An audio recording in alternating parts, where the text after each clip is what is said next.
Fabiola, quando acontece uma coisa como essa, né, acho que é legal fazer a coisa de trás para frente, procurando entender é, qual que é o interesse exatamente por trás dessa ação aqui. Que pode ter havido favorecimento para o filho da ministra, pode ter havido, só uma investigação é que vai apontar. A questão é, faz sentido de uma forma uma barbeiragem tão grosseira como essa, de você estar distribuindo 4 milhões para todos e para ele só 50 milhões, que houve o repasse, houve, o Ministério acertou, a nossa colunista, a André, a Andresa, ela trouxe para cá a informação, né? Tá posto. A questão é o que aconteceu por trás disso? Foi uma barbeiragem absurda da ministra que falou, bota 50 tantos milhões lá, porque meu filho vai conseguir um emprego. Eu fico, na verdade, com um pouco de dúvida, na verdade. Eu vi, na verdade, essa história, ela é possível, como também é possível outras histórias. O PT tem um problema no Rio de Janeiro. O PT tem um dos calcanhares de Aquiles do PT nacional é o Rio de Janeiro. É uma falta de base. Não à toa que o Lula se envolveu lá com o pessoal, lá, com o Vaguinho, Daniel Vaguinho, tudo, etc., trouxe para perto, né? Exatamente porque numa Baixada Fluminense que é dominada pelo bolsonarismo, eles eram um dos únicos a furar esse bloqueio, né? Você tem cidades, né? Maricá, tudo que você tem uma presença forte do PT ali na região dos lagos, mas ainda assim o PT tem o Rio de Janeiro o calcanhar de Aquiles, né? Então ele busca aumentar a sua base, inclusive. Aí a pergunta, num do ministério dominado pelo PT, a pergunta é: a barbeiragem surgiu. E aí, exatamente, aí não é barbeiragem, é sacanagem. A sacanagem surgiu de você dar mais dinheiro para um município, né, para tentar trazer a prefeita para perto, né, para dentro da esfera de influência do Lula, né, ou foi uma questão pessoal da prefeita com o filho dela? Então é o seguinte, diz a boa norma da administração, né, é uma norma não escrita, diz a boa norma não escrita da administração, que não basta você parecer honesto, você tem que não ser honesto, tem que parecer honesto. Então, um caso, por exemplo, se qualquer um de nós está na administração pública, tem que mandar dinheiro para o município e tem um parente nosso lá, ou vai ter um parente nosso lá, a gente vai ter que ser duplamente, às vezes até tratar o município como, falar, olha, avisa todo mundo para que esse município não pode ter mais recursos que os outros, mas nem que a vaca tussa, nem por qualquer acordo político que se faça, por quê? Porque eu tenho parente lá, isso aí vai cair na minha conta. Ou seja, esse cuidado deveria ter sido tomado. A partir do momento que tem um parente e tal, precisa ser tomado esse cuidado exatamente por causa disso. Agora, a pergunta é: isso surge por conta disso? A prefeita quer dar a ministra quer dar um emprego para o filho e transfere tanto de dinheiro, ou por conta de uma negociação para trazer, eventualmente, tô falando de hipóteses, são várias hipóteses que estão circulando, ou por conta de uma negociação, eventualmente, para trazer esse grupo político para perto do PT. Soa mais, na minha opinião, a segunda, né? Só que o que acontece aqui? O cargo da ministra Nízia é um dos únicos que é um dos mais desejados da esplanada, exatamente porque por causa do tamanho do orçamento e da capilaridade da execução dos seus recursos. Vai para todo município do Brasil, tem Ministério da Saúde, né? Então, daí a sua força para distribuir, executar emendas, a sua força de interesse do Centrão dentro do Congresso Nacional, do governo no Congresso Nacional, nessa disputa que é lá dentro. E antes mesmo da Anísia sentar na cadeira ministerial na saúde, o próprio Alexandre Lira,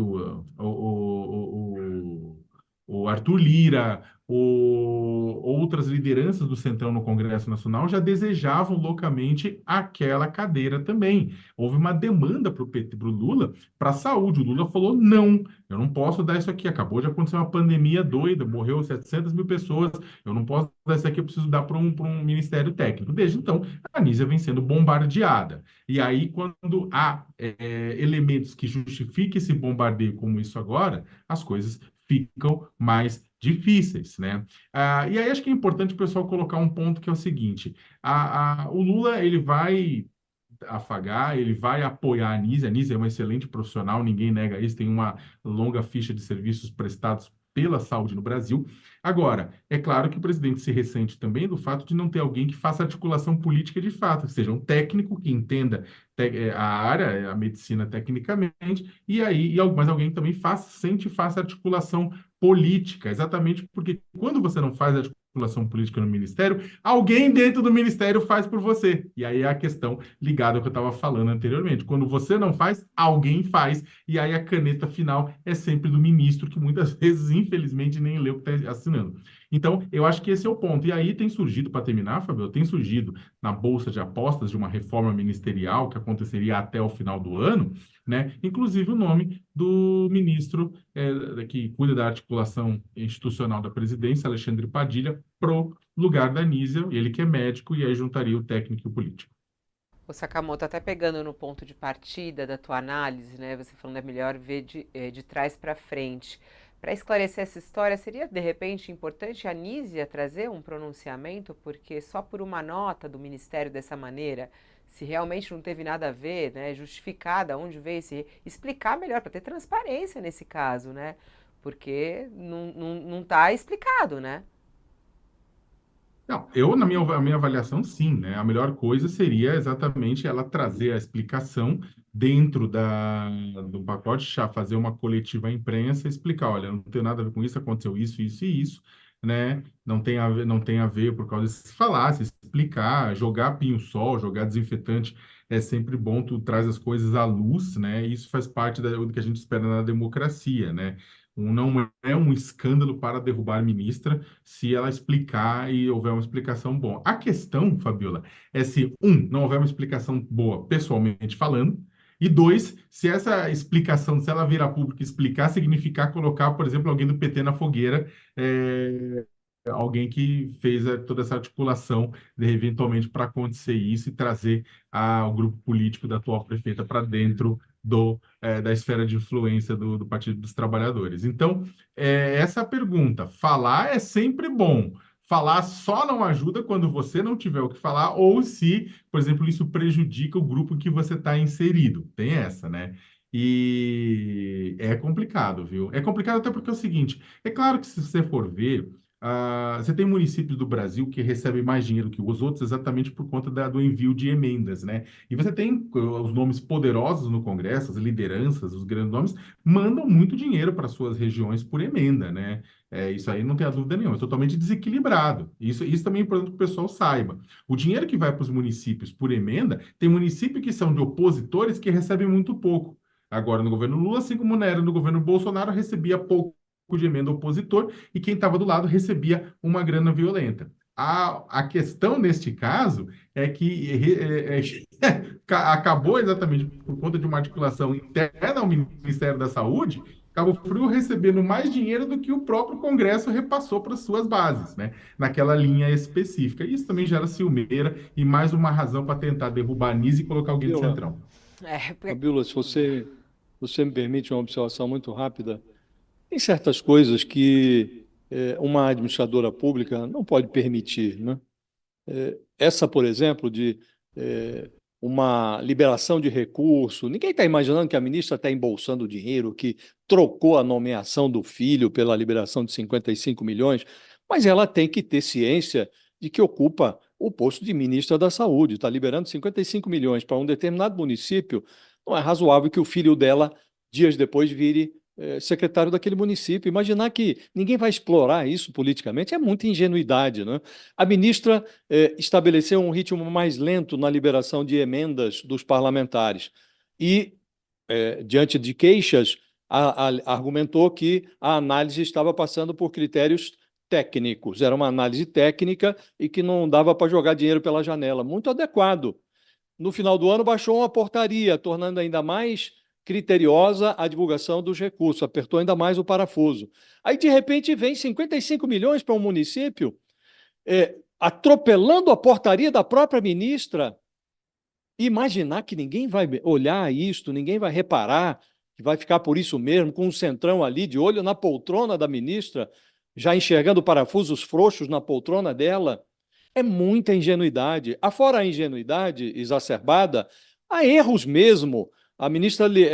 O Ministério liberou uma portaria sobre aborto, regulamentando o prazo do aborto legal, aborto previsto em lei. O bolsonarismo caiu em cima. A ministra retira a portaria de cena, não foi bem discutida. Como assim? Você sabe como o aborto é tratado no Brasil, legal ou não? Sabe que o bolsonarismo vai se debruçar sobre aquela portaria com lupa. Aí você divulga uma portaria e diz que não foi discutida. E comprometeu-se a divulgar uma outra portaria. Ninguém fala mais no assunto. Sumiu do mapa. Aí faz-se um encontro em Brasília sobre política pública de saúde. No meio desse encontro, apresentam uma dança, um bate-cu, chama bate-cu a dança. Uma mulher seminua dançando no meio de uma conferência de saúde. Aí a ministra vem e pede desculpas, olha, aí afasta o servidor. É muito improviso, Fabiola. Então não dá. Como disse, esperava-se mais da ministra Anísia. Infelizmente, ela não está entregando. Não porque ela seja desqualificada do ponto de vista ou está técnico. sendo queimada por integrantes do próprio governo. Porque toda essa cena que você está falando aí, né, ô Josias, a gente sabe que não é a ministra que vai escolher isso aqui ou não, mas Não é possível isso, né? É muito impressionante. Mas o fato é que ela está exposta numa cena que não a qualifica. Meio-dia e 23 minutos. O Josias sabe bem, Fabi. Tá difícil hoje, a gente está aqui, pior, não, porque é o seguinte, pior do que fogo inimigo dentro do governo é o fogo amigo, né? E o José sabe bem, cobriu um tempão, sabe que o pessoal... Porque, Fabiola, não estamos falando, repetindo o pessoal entender em casa, a gente está falando da galinha dos ovos de ouro da esplanada dos ministérios, né? Então, ou a pessoa ela está controlando tudo o que acontecia, ou ela controla com pulso de ferro tudo que acontece lá dentro, né? Ou ela vai ser engolida por inimigos, mas principalmente por amigos. Meio-dia e 23, a gente ainda não falou sobre a entrevista de ontem de Flávio Bolsonaro. Isso segue